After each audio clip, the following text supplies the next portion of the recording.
Salut à tous, c'est Deru, et aujourd'hui une petite vidéo sur de l'actualité. Enfin, actualité, ça dépend quand la vidéo sortira. On va parler d'un vol pas comme les autres, puisqu'il s'agit d'un vol de données bancaires. L'information a été relayée début août, 2,6 millions de données allant des informations complètes de carte de crédit, numéro de carte de crédit, date de validité et CVV, ainsi que l'adresse postale, l'adresse électronique et l'identité de leur propriétaire au numéro de sécurité sociale sont à vendre sur le dark web. Mais là où c'est un peu plus inquiétant, c'est que 1 million de ces données bancaires complètes ont été mises en ligne gratuitement. Parmi toutes ces données, 46 000 sont d'origine française. Mais par quelle magie, plus d'un tiers de ces données se retrouvent sur internet, comme ça, gratuitement. Quelqu'un aurait volé le voleur? La base de données de PayPal aurait-elle fuité? Un lanceur d'alerte aurait mis en ligne toutes ces informations pour avertir le public d'une sombre machination? Eh bien, pas du tout. Il s'agit juste d'une opération marketing.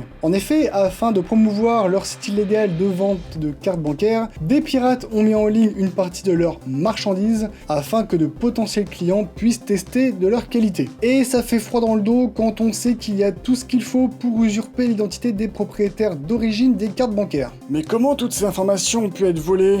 Bah c'est pas trop compliqué, hein. Il suffit de faire des achats en ligne sur des sites mal sécurisés, voire pas sécurisés du tout, bien que ça se fasse de plus en plus rare, ou bien qu'une base de données cliente d'un site marchand avec les informations de paiement enregistrées fuite. Vous savez, lorsque vous n'avez pas envie de taper à chaque fois vos infos bancaires sur le site de Domino's Pizza et que vous cochez la case « Se souvenir de mes informations de paiement ». Comment ça? Ça sent le vécu?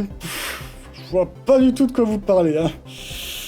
Bien sûr, il existe différents moyens de se prémunir contre ce risque. Le premier étant d'éviter d'enregistrer ces informations de paiement, que ce soit dans Google Chrome ou sur votre site marchand, même si c'est vrai que c'est pratique de ne pas avoir à les taper à chaque fois sur Amazon ou sur le site de votre resto préféré. Les autres moyens dépendent de la banque ou de l'organisme de paiement avec lequel vous passez vos achats. Connexion à son compte et code temporaire, double authentification pour PayPal, envoi d'un code unique par SMS à entrer sur une page web pour valider votre achat, validation par empreinte digitale sur l'application mobile de votre banque, etc., etc. Il en existe plusieurs et je vous recommande de les activer très rapidement. Avec ces différentes méthodes de double authentification d'activer, même si vos données bancaires fuitent, les voleurs ne pourront pas effectuer d'achat en ligne, les sites marchands interrogeant votre banque pour valider la transaction et donc nécessitant une validation par la méthode mise en place. Enfin, normalement. J'avais déjà parlé de double authentification dans une précédente vidéo pour ajouter une couche de sécurité supplémentaire pour accéder à vos comptes de sites et d'applications, mais au final,